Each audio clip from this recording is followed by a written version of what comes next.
Tulog ka panimalay daplin sa baybayon sa Davao City o Samal Island ang nangadanyos tungod sa dagkong balod nga mibanlas sa mga panimalay. Samtang pipila ka mga residente sa ubang bahin sa Davao City ang namakwit tungod sa hitabo. Ani ang dugang detalya sa live report ni Sheila Vergara Rubio. Sheila. Tekit ho ang paday makasinati og high tide ang kadagatan karon si manhang moabot sa 6 feet ang sukod busa. Padayong gipahinangnuan ang mga residente sa coastal area nga magbantay ug gilayong mubakwit aron dili na mabutang sa delikadong sitwasyon. Duha ka panimalay ang partially damaged ug usa ka balay ang totally damaged bunga sa dagkong balod nga miigo sa kabalayan sa kilometer 10 barangay Sasa, Davao City, Martes sa gabii. Unom ka banay o 15 ka individual sa mong lugar ang mibakwit sa kapilya tungod sa maong hitabo. Na mga unom ka pamilya ang naapektuhan o 15 ka individuals. Ug napuntay mga preemptive evacuations nga nahimo ipanghimo gabi uban nato ang mga official sa barangay ug ang Barangay Disaster Risk Reduction Management Council.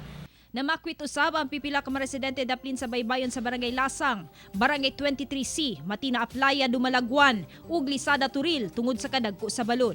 Hinuon kilayon ra nga namali ka mga residente sa ilang panimalay dihang mihunas na ang dagat. Likayan usa nato ang kining maong peligro mangita usa ta diha og kapuy-an sa maong mga oras kay ang high peak ana unya mga alas 8 sa gabi taas gid ang tubig nya adlaw sa oras sa ating katulog. Samtang sa Island Garden City of Samal, pipila ka balay nga nimutang sa baybay ang naguba dihang mihapak ang dagkong balod kagabii tungod sa kusog nga hangin. Lakip sa mga naguba mao ang balay ni Magdalena Katubig sa Lower Kawag, Samal Island. Kaganihang buntag day niya kining gipapanday aron dunay katulgan.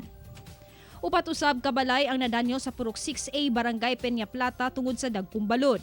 Nangabasa usab ang mga gamit sa kabalayan human nga misulod ang tubig. Diri kaya nga dapit diri butanganin ni sa kong manghod og itong iyahang gulayan o iyahang bulakan.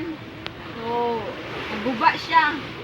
Nya diri sa sulod sa balay hadlok na gyud siya kay mualsa na gyud ang talog tungod sa kadako sa tubig. Si Ingking Dakay wala pa kapanagat gumikan nga naguba ang basnigan tungod sa balod.